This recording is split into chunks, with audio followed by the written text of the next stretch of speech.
मित्रों, गधे ने औरतों के बारे में 3 ऐसी गंदी बातें बताई जिसको जानकर आप भी कहेंगे वाकई में यह सच है। आप भी कहेंगे कि यह बातें औरतों पर बिल्कुल सटीक बैठती हैं। सच है पर कड़वा है। मित्रों, गधे ने समाज को सचेत रहने के लिए कई बातें बताई हैं। सबसे पहले खूबसूरत वीडियो को लाइक करें और वीडियो का लुत्फ उठाएं। आज का प्रसंग बहुत ही सुंदर है, अंत तक वीडियो को जरूर देखें। मित्रों, यह महत्वपूर्ण जानकारी आपको इस वीडियो में सुनने को मिलेगी। आपसे निवेदन है कि इस कहानी का एक एक शब्द ध्यान से सुनना। यह महत्वपूर्ण कहानी हमारे जीवन में बहुत काम आ सकती है। किसी गांव में किसान के घर एक बकरा और एक गधा रहता था। बकरा बड़ा चालाक, बड़ा स्वार्थी था, जबकि गधा सीधा साधा और बड़ा मेहनती था।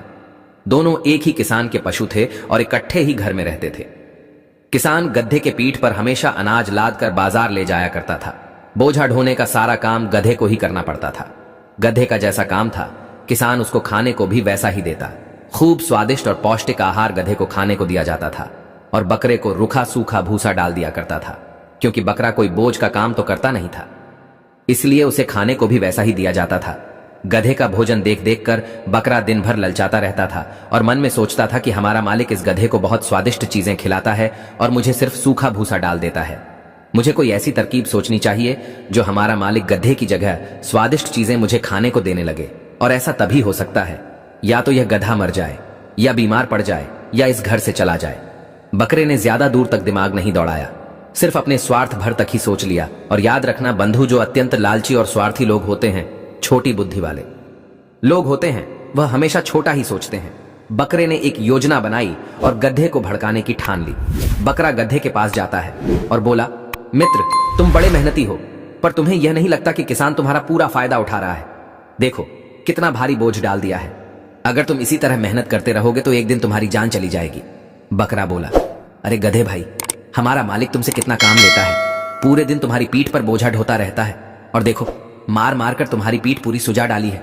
अच्छा काम क्यों नहीं करते जिससे तुम काम से भी बच जाओ और बैठे बैठे खाने को भी मिलता रहे? गधा बोला, भैया, ऐसा कौन सा काम है जो मालिक मुझे बैठकर खिला देगा? अगर तुम्हारे दिमाग में ऐसी कोई तरकीब है तो मुझे जरूर बताओ। तब बकरा कहता है, हाँ हाँ है ना तरकीब। तुम एक काम करना, कल जब मालिक तुम पर बोझा लादकर बाजार जाए तो तुम चलते चलते कहीं लड़खड़ा कर किसी खाई या कंधक में गिर जाना और बीमार होने का नाटक करके बैठ जाना। मालिक समझेगा कि तुम बीमार हो, फिर वह अगले दिन से तुम्हें काम पर नहीं ले जाएगा और तुम्हें बैठे बैठे खाने को मिलता रहेगा। मित्रों, बकरा जानता था कि गधा अगर ऐसा करता है तो वह निश्चित ही खाई में गिरकर मर जाएगा और फिर घर में मैं ही अकेला रह जाऊंगा और मालिक का जो प्यार अभी जो गधे पर लुटाता है वह मुझ पर लुटाने लगेगा। बकरे ने इस प्रकार से गधे के कान भर दिए। गधे ने भी सोचा कि बकरा ठीक कहता है, मुझे कल ऐसा ही करना चाहिए। उसने बकरे की बातों पर विश्वास कर लिया। उसने कहा, तुम सही कहते हो मित्र। गधे ने बकरे की सलाह मान ली। अगले दिन किसान को अपना अनाज लेकर बाजार में जाना था और आज गधे की दुर्गति देखने के लिए बकरा भी किसान के साथ हो लिया। वो जैसे ही बीच रास्ते में पहुंचा, वो अचानक जमीन पर गिरता हुआ पास में खंडक में गिर जाता है। खंडक में गिरने के कारण गधे की कमर टूट जाती है। किसान ने उसे उठाने का बहुत प्रयास किया, मगर वह बेचारा नहीं उठ सका। किसान ने देखा कि गधा गिरा हुआ है तो उसने सोचा कि शायद एक आध सचमुच बहुत चोटिल हो गया है और अब बोझा लेकर आगे नहीं जाया जा सकता। उसने तुरंत गधे को उठाकर किनारे किया और सारा सामान बकरे पर लाद कर लेकर चलने लगा। अब बकरे को भारी बोझ उठाकर बाजार जाना पड़ा। वो पछताता रहा था कि उसने ऐसी अकल गधे को क्यों बताई। बकरे के मुंह से अब हाय हाय की आवाजें निकलने लगी। गधे ने तो मार डाला रे 2-3 बार में। किसान ने वह सारा बोझा उसी बकरे की पीठ पर लाद कर बाजार पहुंचाया, लेकिन अब कोई उपाय नहीं था। अब बहुत देर हो चुकी थी। बकरे की चालाकी उसी पर भारी पड़ गई और वह अपनी ही चाल में फंस गया। अब अगले दिन किसान ने अपने गधे को ठीक कराने के लिए डॉक्टर को बुलाया। डॉक्टर ने किसान को बताया कि आपके गधे की कमर तो ठीक हो जाएगी, लेकिन इसके लिए बकरे की चर्बी से मालिश करनी पड़ेगी। किसान ने कहा, इसकी आप चिंता मत करो, मेरा गधा बहुत काम का है, उसके बिना मेरा सारा काम चौपट पड़ा है। बकरा तो मेरे घर में ही रहता है और वह आज मेरे गधे के काम में आ जाएगा। इससे अच्छी बात क्या होगी मित्रों? यह बात जब बकरे ने सुनी तो सुनकर बकरा बड़ा दुखी हुआ। बकरा थर थर कांपने लगा और कहने लगा, आज गधे ने तो बड़ा गधों वाला काम किया है कि यह क्या मैंने इस गधे को ईर्ष्या बस ऐसी अकल बताई, मेरी बुद्धि मेरी ही जान पर बनाई। अरे गधे, तूने तो मुझे मरवा दिया। कल मुझे किसान कटवा देगा और मेरी चर्बी से अपना गधा ठीक करेगा। यही बात सोच सोचकर बकरा बड़ा परेशान था। बकरे को अत्यंत उदास देखकर गधा कहने लगा, अरे भाई, बीमार तो मैं हूं, तुम इतने दुखी क्यों होते हो? तब रोते रोते बकरे ने अपनी सारी चालाकी गधे को बता डाली। सुनकर गधे को भी बड़ा आश्चर्य हुआ। उस बेचारे बकरे की मूर्खता पर, या यूं कहे कि उसकी अत्यंत चालाकी पर गधे को बड़ी हंसी आ रही थी। गधा सोचने लगा, स्वार्थी और चालक व्यक्ति दूसरों को धोखा देने की कोशिश में अक्सर खुद ही फंस जाते हैं। गधा बोलता है, बकरे भाई, अब तुम्हारा मरना तय है, तुम्हें अब कोई नहीं बचा सकता। ऐसे लोग हमेशा मुंह की खाते हैं। समझदार लोगों को ऐसे लोगों से बचकर रहना चाहिए। गधा बोला, बकरा भाई, इस संबंध में मैं तुम्हें एक कहानी सुनाता हूं। ध्यान देकर सुनो कि हमें किन किन लोगों से बचकर रहना चाहिए। बात बहुत पुरानी है। किसी राज्य में एक राजा रहता था जिसके कोई संतान नहीं थी। वह हमेशा भगवान से, देवी देवताओं से, साधु संतों से, यहां तक कि जंगल के पेड़ पौधों से हर समय प्रार्थना करता रहता था कि भगवान उसे कोई बच्चा दे दे। पर उसकी सारी प्रार्थनाएं ही बेकार चली जाती थी। लेकिन उसे किसी भी कीमत पर संतान चाहिए थी। एक दिन वह जंगल में जाता है और एक स्थान पर जाकर प्रार्थना करता है। रोज की तरह जब वह प्रार्थना कर रहा था तो उसने एक दिव्य आवाज सुनी। वह आवाज कह रही थी, क्या तुम्हें एक लड़का चाहिए जो मर जाए, या एक लड़की चाहिए जो तेरे घर से भाग जाए? यह सुनकर वह सोच ही नहीं सका कि वे इस बात का क्या जवाब दे, तो इसीलिए वह चुप रह गया। अब वह अपने महल में आता है और अपने सारे दरबारियों को बुलाता है और उन्हें जंगल में हुई घटना के बारे में बताता है कि एक आवाज ने मुझसे यह बात कही थी कि अगर मैं बेटा मांग लूं तो वह मर जाएगा, अगर बेटी मांग लूं तो वह भाग जाएगी। मैं बड़ी दुविधा में पड़ गया हूं कि मैं उससे क्या मांगूं या ना मांगूं। मुझे इस बात का क्या जवाब देना चाहिए? राजा की बात सुनकर राजा के समस्त दरबारी जन राजा को सुझाव देते हुए बोले कि महाराज, यह तो बड़े ही धर्म संकट में डालने वाली बात है। अगर आप लड़के को मांगते हो और जन्म के कुछ दिन बाद वो मर जाता है तो यह ठीक वैसा ही होता है। तो यह ठीक वैसा ही है जैसे किसी बच्चे का ना होना। इसलिए हम सबकी राय यह है कि ना होने से अच्छा है कि वो होना चाहिए। इसलिए आपको लड़की मांगनी चाहिए, क्योंकि अगर लड़की भाग भी गई तो भी वह कम से कम जिंदा तो रहेंगी और आप उसे कभी भी देख सकते हो। दूसरी बात, यदि हम पहले से ही सतर्क रहेंगे और लड़की की कड़ी सुरक्षा व्यवस्था और उस पर हर समय चौकसी रखेंगे तो वह भाग भी नहीं पाएगी। लड़की का भागना और ना भागना तो हमारे हाथ में है, लेकिन लड़के का मरना और उसे बचाना हमारे हाथ में नहीं है। और यदि लड़की हो गई तो हम उसे ताले में बंद करके भी रख सकते हैं ताकि वह कहीं भाग भी ना पाए। मित्रों, दरबारियों की राय लेने के बाद फिर से जंगल में जाता है और उसी जगह जाता है जहां वह रोज आकर प्रार्थना करता था। राजा के समक्ष वही आवाज फिर सुनाई देती है, हे राजा, हम तुम्हारी प्रार्थना से प्रसन्न है। हम तुम्हें यह संतान देने के लिए वाध्य है, परंतु तुम्हें एक ऐसी संतान चाहिए। क्या तुम्हें एक लड़का चाहिए जो मर जाए, या एक लड़की चाहिए जो भाग जाए? राजा ने कुछ देर सोच विचार करने के बाद में उस आकाशवाणी को जवाब दिया कि मुझे एक लड़की चाहिए जो भाग जाए। आकाशवाणी ने कहा, जाओ, ऐसा ही होगा। समय आने पर तुम्हारी पत्नी के गर्भ से एक पुत्री पैदा होगी जो आगे चलकर भाग जाएगी। इधर गधा कहता है, हे बकरा भाई, अब आगे सुनो। उस आकाशवाणी की कही हुई बात बिल्कुल सही साबित हुई। समय आने पर उस राजा की रानी ने एक सुंदर बेटी को जन्म दिया। बेटी होने के बाद राजा सदमे में आ गया, क्योंकि वह बेटी के चरित्र से पहले ही अवगत था। राजा को बेटी को लेकर चिंता होने लगी। मित्रों, शहर से कई मील दूर राजा का एक बगीचा था जिसके बीच एक महल बना हुआ था। बेटी के भाग जाने के डर से वह अपनी बेटी को उसी बगीचे वाले महल में लेकर जाता है और एक आया के साथ उसने अपनी बेटी को उसी महल में छोड़ दिया। राजा और रानी अक्सर उनसे मिलने के लिए वहां चले जाते थे ताकि वह लड़की राजा और रानी से मिलने के लिए जिद ना करे और वह नगर से, शहर से अपरिचित रहे। उनका मानना था कि लड़की अगर शहर में आएगी और आकर्षक वस्तुएं देखेगी, आकर्षक लोगों से मिलेगी तो उसका मन भटकेगा। इसीलिए उसे इन सब चीजों से दूर रखा गया था ताकि वो इन सब बातों को और लोगों से अपरिचित रहे और वह वहां से भाग ना सके। राजा और रानी अपनी बेटी से मिलने जब कभी महीना 2 महीना बाद जाते रहते थे। धीरे धीरे जब राजकुमारी बड़ी हो गई, जवानी की सीढ़ी पर जब उसने कदम रखा तो उसका मन आकर्षक वस्तुओं को देखने का होने लगा। मित्रों, एक दिन एक नौजवान व्यक्ति उस बगीचे की तरफ आता है और उसने राजकुमारी को देखा और उस राजकुमारी ने नौजवान को देखा तो दोनों में प्रेम हो गया। राजकुमारी ने पहली बार किसी सुंदर पुरुष को देखा था तो देखते ही उसे उससे प्रेम हो जाता है। वह पुरुष राजकुमारी को आया है, रिश्वत में बहुत सारे पैसे देता है और राजकुमारी से मिलने की इजाजत ले लेता है। कुछ दिन तक दोनों का मिलना जुलना चलता रहा। धीरे धीरे उनका प्रेम परवान चढ़ने लगा। दोनों को एक दूसरे से प्रेम हो जाता है। दोनों ने खुशी खुशी शादी कर ली। दोनों ने यह शादी अपने माता पिता को बिना बताए ही कर ली थी। इस प्रकार धीरे धीरे वह युवक राजकुमारी को शहर में घुमाने ले जाने लगा। 9 महीने उपरांत राजकुमारी ने एक सुंदर बेटे को जन्म दिया। अगली बार जब राजा अपनी बेटी से मिलने आता है तो पहले वह उसकी आया से मिला। उसने उससे पूछा कि उसकी बेटी कैसी है। आया बोली, बहुत अच्छी है, आप विश्वास नहीं करेंगे कि उसमें अभी अभी एक बेटे को जन्म दिया है। यह खबर मैं आपको भिजवाने ही वाली थी। मित्रों, यह सुनकर राजा के पैरों के नीचे जमीन खिसक जाती है। सोचने लगा कि जिस बात के डर से मैंने उसे शहर से इतनी दूर बगीचे में रखा था और वही बात हो गई। राजा को बहुत शर्मिंदगी महसूस हुई और वह बहुत गुस्सा भी हुआ। राजा ने उस लड़की से कोई भी रिश्ता रखने से इनकार कर दिया। वो राजकन्या अपने पति और बेटे के साथ उसी बगीचे वाले महल में रहने लगे। यह सुनकर राजा ने उसे कोई रिश्ता रखने से मना कर दिया। इस तरह राजकुमारी अपने पति और बेटे के साथ उसी महल में अकेली रहती रही। धीरे धीरे उसका बेटा बड़ा होने लगा। राजा ने तो उससे संबंध ही तोड़ दिया था। न तो वह कभी बगीचे में आता था और न कभी अपनी बेटी और नाती को अपने घर बुलाता था।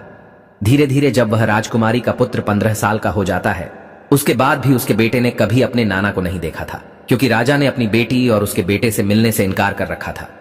राजकुमारी का जो पति था, उस पर भी राजा ने बगीचे में आने पर पाबंदी लगा रखी थी। एक दिन राजकुमारी के पुत्र ने अपनी मां से कहा, मां, मैं अपने नाना से मिलना चाहता हूं। उसकी मां ने कहा, हां बेटी, क्यों नहीं जाओ, तुम उनके महल में चले जाओ और उनसे मिलाओ। तुम्हारे नाना इसी शहर में रहते हैं। मेरे साथ साथ वो तुमसे भी नफरत करते हैं, शायद उनका मन बदल जाए। गधा बोला, हे भाई बकरे।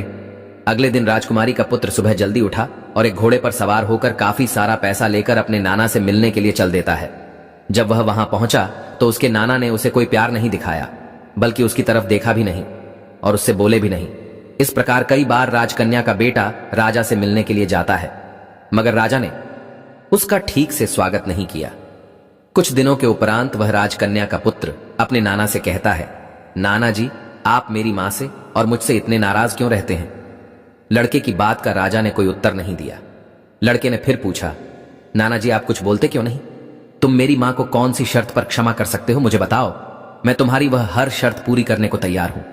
राजा कहने लगा, पुत्र, मैं तुम्हें और तुम्हारी मां को एक शर्त पर क्षमा कर सकता हूं। जब तक तुम जंगल में रहने वाली जादूगरनी का सिर काट कर नहीं लाओगे, तब तक मैं तुमसे नहीं बोलूंगा। यदि तुम उस जादूगरनी का सिर काटकर मुझे लाकर दे दोगे तो मैं तुम्हें और तुम्हारी मां को अपना लूंगा।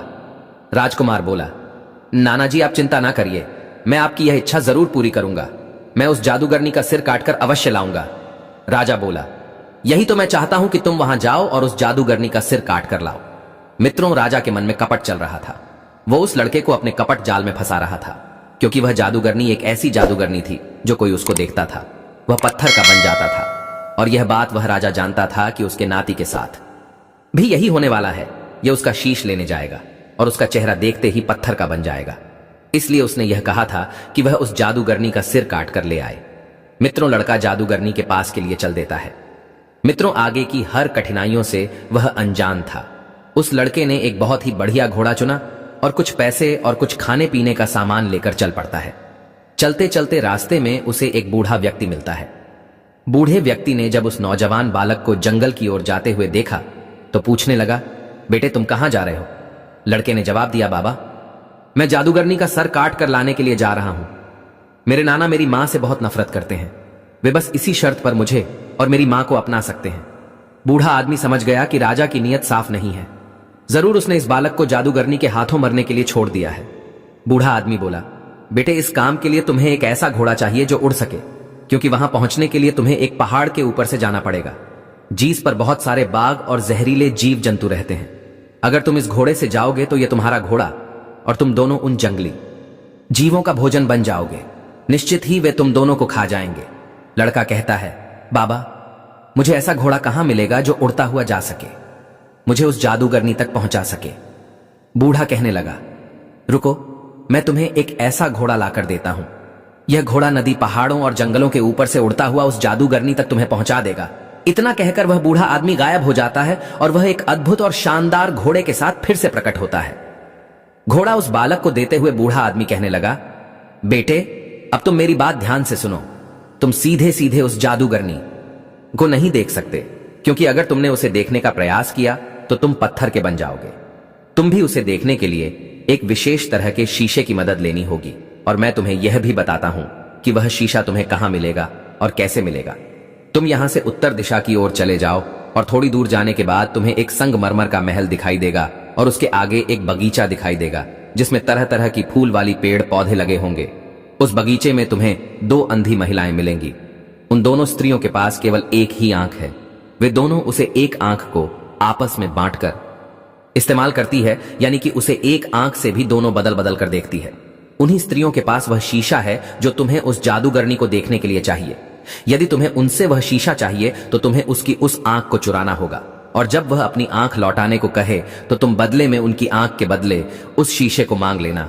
वह जादूगरनी अक्सर अपना समय घास के मैदान में गुजारती है। लड़के ने बूढ़े को धन्यवाद दिया और वह उस उड़ने वाले घोड़े को लेकर चल दिया। वो उन पहाड़ों को, जंगलों को और नदियों को ऊपर से उड़ता हुआ पार करता हुआ जाने लगा। उन जंगलों में और पहाड़ों पर अनेकों हिंसक जानवर रहते थे।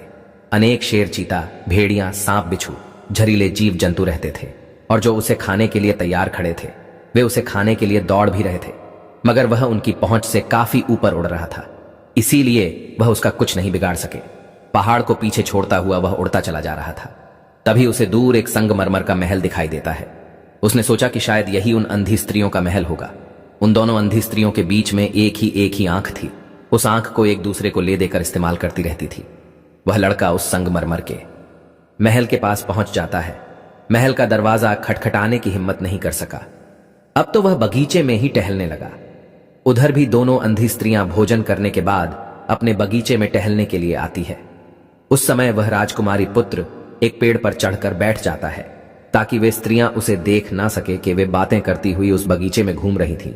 जिस स्त्री के पास आंख थी उसने ऊपर की तरफ मुंह उठाकर देखा और बोली, बहन, तुम्हें यह महल देखना चाहिए जो राजा ने अभी नया नया बनवाया है। दूसरी बोली, अच्छा तो तुम मुझे आंख दे दो, तभी तो मैं देख पाऊंगी। पहली वाली ने उसे आंख दे दी, पर जैसे ही उसने हाथ बढ़ाकर आंख लेनी चाहिए तो पेड़ पर बैठे उस लड़के ने नीचे हाथ बढ़ाकर बीच में से ही उस आंख को ले लिया। दूसरी बोली, अरे बहन, तुम मुझे आंख क्यों नहीं दे रही हो? तुम सारा कुछ अपने आप ही देखना चाहती हो, लाओ मुझे भी देखने दो। पहली वाली बोली, अरे बहन, कैसी बातें कर रही हो? मैंने तो तुम्हें आंख कब की दे दी है। दूसरी वाली बोली, नहीं, तुमने मुझे आंख अभी तक नहीं दी है। सचमुच तुम मुझे बेवकूफ बना रही हो। पहले वाली स्त्री ने कहा, बहन, मैंने अभी तो तुम्हारे हाथ में वो आंख रखी थी, तुम्हारे पास नहीं है तो कहां है मित्रों? इस प्रकार में दोनों आपस में बहस करती रही जब तक कि उन्हें यह पता नहीं चल गया कि उनमें से किसी के पास वह आंख नहीं है। वे दोनों विचार करने लगी, बहन, जब हम दोनों के पास आंख नहीं है तो फिर हमारी आंख किसने ले ली? लगता है हमारे बीच में कोई तीसरा व्यक्ति भी मौजूद है जिसने हमारे साथ छल करके उस आंख को चुरा लिया है। तभी वे जोर से बोलती हैं, अगर वो आदमी यही है जिसने हमसे हमारी आंख ली है तो मेहरबानी करके वो हमारी आंख हमें दे दे, क्योंकि हम दोनों के पास केवल एक ही आंख है और उसी से हम दोनों बहनें देखती हैं। अगर उसे हमसे हमारी आंख के बदले में कुछ चाहिए तो वह हमें बता दे, हम उसे देने को तैयार है। वह हमें बताए कि वह हमसे क्या चाहता है, हम अपनी आंख के बदले में उसे वस्तु प्रदान करेंगे। तब वह लड़का पेड़ से नीचे उतर आता है और उनसे कहता है, तुम्हारी आंख मेरे पास है, मुझे इसके बदले में आपसे वह शीशा चाहिए जिसमें मैं जादूगरनी को देख सकता हूं। उन दोनों स्त्रियों ने कहा, बेटा, पहले तुम हमारी आंख हमें वापस कर दो, तभी तो हम तुम्हें ढूंढ कर दे सकेंगे। मित्रों, उस लड़के ने उनकी वो आंख लौटा दी। उनमें से एक स्त्री ने अपनी आंख लगाई और दोनों महल में चली गई। कुछ देर में ही एक शीशा लेकर वापस लौटती। उन्होंने वह शीशा उस लड़के को दे दिया और वह कुमार शीशा लेकर अपने आगे की यात्रा पर चल पड़ा। चलता रहा। धीरे धीरे वह जादूगरनी के बगीचे के ऊपर पहुंच जाता है। बगीचे में से सुंदर सुंदर फूलों की सुगंध हवा में ऊपर आ रही थी। जैसे जैसे वह आगे बढ़ता गया, फूलों की खुशबू और तेज होती चली गई। लड़का धीरे धीरे घास के मैदान में बने एक सुंदर महल के पास पहुंच जाता है। उस मैदान में फूल ही फूल लगे थे। वह जादूगरनी अपने घास के मैदान में घूम रही थी। उस लड़के ने अपना घोड़ा थोड़ा पीछे किया और उसने जादूगरनी की तरह पिट कर ली और फिर उसी शीशे में देखता हुआ वह जादूगरनी की ओर बढ़ने लगा। जादूगरनी को अपनी ताकत पर बहुत विश्वास था कि वह उसे देखते ही लोग पत्थर के बन जाते हैं, और अपनी इसी ताकत के भरोसे पर वो किसी से बचकर भी कहीं भागने की कोशिश नहीं करती थी। जादूगरनी बगीचे में ही घूमती रहती थी। लड़का उसे शीशे में देखते हुए उसके पास तक पहुंच जाता है और अपनी तलवार घुमाकर चलाते हुए उसका सिर काट लेता है। उसके सिर से थोड़ा सा खून निकला जो जमीन पर गिरते ही सांपों के रूप में बदल गया। उस लड़के ने शीशे में देखते हुए वह सिर एक थैली में रख लिया और उड़न घोड़े पर बैठकर आकाश में उड़ गया। उड़ते उड़ते वह एक बंदरगाह पर पहुंचा जो समुद्र किनारे बना हुआ था। समुद्र के किनारे वो लड़का जाता है तो वहां उसे एक सुंदर सी लड़की काले कपड़े पहने दिखाई देती है। वो लड़की वहां खड़ी होकर रो रही थी। उसने उस लड़के को देखा तो वह लड़की चिल्लाने लगी, चले जाओ, यहां से चले जाओ। यहां अगर अजगर आ गया तो वह तुम्हें भी खा जाएगा। वह रोज एक जिंदा आदमी को खाता है। आज मेरी बारी है, इसलिए मैं यहां उसका इंतजार कर रही हूं, पर तुम यहां से चले जाओ। तुम कौन हो? लड़के ने उसे धीरज बनाया। देखो तुम घबराओ नहीं, मैं तुम्हें उस अजगर से बचाऊंगा। लड़की रोते रोते बोली, यह नामुमकिन है, उस विशाल से अजगर को मारना बहुत कठिन काम है। लड़का उसे तसल्ली देते हुए बोला, तुम डरो नहीं और आओ मेरे घोड़े पर बैठ जाओ।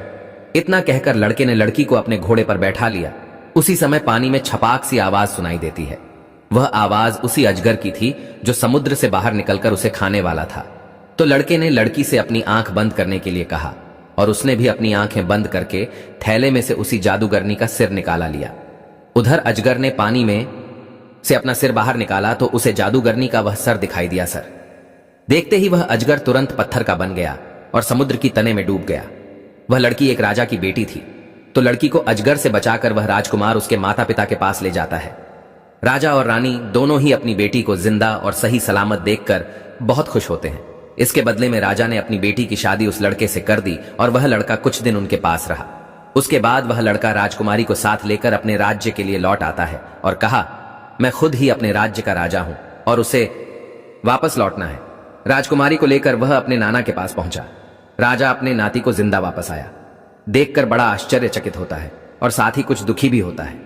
लड़का बोला, नाना जी, आप यही चाहते थे ना कि मैं जाऊं और जादूगरनी का सिर काट कर ले आऊं, तो देखिए मैं उसका सिर काट कर ले आया हूं। इतना कहकर उसने अपनी आंखें बंद करके जादूगरनी का सिर्फ थैले से निकाला और राजा के सामने कर दिया। जैसे ही राजा ने उसका सिर देखा तो वह राजा पत्थर का बन जाता है। मित्रों, इसे उसकी करनी का दंड मिल जाता है। उसके बाद लड़का अपने माता पिता के पास वापस चला जाता है। बाहर से उन सबको लेकर वह अपने नाना के राज्य में लौटता है और अपने नाना के बाद वह लड़का वहां का राजा बन जाता है। उस राजकुमारी से उसकी शादी हो गई थी और वह खुशी खुशी उसी नगर में रहने लगी। मित्रों, इस कहानी में सीखने वाली बात यह है कि ऐसे 4 प्रकार के लोग जो आपके सामने आपके भले बनने का दिखावा करते हैं लेकिन भीतर से आपको नष्ट करने का षड्यंत्र रचते रहते हैं, उन लोगों से बहुत ही सावधान रहने की जरूरत है, क्योंकि वह लोग मुंह के मीठे और मन के बहुत कड़वे होते हैं। उनके मुख में अमृत और हृदय में हलाहल होता है। ऐसे लोगों को पहचानना बहुत मुश्किल होता है जो आपके साथ रहकर आपका नुकसान करते रहते हैं। अब सवाल यह है कि उन्हें कैसे पहचाने। तो मित्रों, एक गधे ने उनकी कुछ पहचान बताई है। नंबर 1, ईर्ष्यालु व्यक्ति। जो लोग आपके अच्छे काम हैं, सफलता और गुणों से जलते हैं और सामने से आपके मित्र होने का नाटक करते हैं। वे आपको हानि पहुंचाने के लिए गुप्त रूप से योजना बनाते हैं और आपके समूह आपके गुण गाते रहते हैं। ऐसी दमोही चेहरे वालों से सदैव सावधान रहना चाहिए। नंबर 2, मतलबी मौका परस्त लोगों से। ऐसे लोग केवल अपने लाभ के लिए आपके साथ होते हैं। वे तब तक आपके पक्ष में रहते हैं जब तक उन्हें आपसे कोई फायदा मिलता है, लेकिन मौका मिलते ही आपको नुकसान पहुंचाने में भी वे पीछे नहीं हटते। नंबर 3, ऐसे व्यक्ति जो आपकी तरक्की से, आपके हुनर से जलता हो। ये लोग अंदर से आपको पसंद नहीं करते और आपके ऊपर तो नकारात्मक भावना रखते हैं। हालांकि सामने से वह आपके हितैषी होने का नाटक करते हैं, परंतु उनका असली दोष आपको गिराना या कमजोर करना होता है। ऐसे लोगों से सदैव सावधान रहना होगा और उनके इरादों को समझना बहुत ही महत्वपूर्ण है। चौथे प्रकार के लोग वे हो सकते हैं जो आपके सामने स्वयं को लज्जित या शर्मिंदा महसूस करते हैं, या आप उनके किसी ऐसे राज से वाकिफ होते हैं जो उन्हें कमजोर, बदनाम या पराजित कर सकता है। यह लोग इस कारण आपसे भयभीत होते हैं और अपने भीतर असुरक्षा का भाव रखते हैं। उनकी यह सुरक्षा धीरे धीरे आपको नष्ट करने की ओर ले जाती है, क्योंकि वे आपके प्रति विश्वास और द्वेष पाल लेते हैं। यह लोग अपनी सुरक्षा के कारण आपको एक खतरे के रूप में देखते हैं और इसी कारण से आपको नीचा दिखाने या नुकसान पहुंचाने का प्रयास करते हैं, क्योंकि आप उनके किसी गहरे राज से अवगत हैं। वे इस तरह डर में जीते हैं कि आप उनका कब पर्दाफाश कर सकते हैं, इसलिए वे आपके प्रति भीतर ही भीतर शत्रुता पाल लेते हैं। रिश्तों में झूठी विनम्रता। ऐसे लोग आपके सामने झूठी विनम्रता और सम्मान दिखाते हैं, लेकिन उनके भीतर आपकी ओर नकारात्मक भावनाएं होती हैं जो समय के साथ हानिकारक बन सकती है। गधा बोला, मित्र, तुम्हारे जैसे लोग जो अंदर ही अंदर लोगों की खुशियों से जलते हैं, उनका उसी राज्य की तरह हाल होता है। मित्रों, अपनी दूर के कारण बकरा मर गया और उसकी चर्बी का इस्तेमाल गधे की कमर ठीक करने के लिए किया गया। तो मित्रों, इसीलिए ऐसे लोगों से हमें सचेत रहना है। तो इस कहानी से आपने क्या सीखा? कमेंट सेक्शन में अपनी राय जरूर देना। मिलते हैं आपसे अगली वीडियो में एक और ज्ञानवर्धक चर्चा के साथ। सच्चे दिल से बस कमेंट में जय श्री कृष्णा जी अवश्य लिख देना। लाइक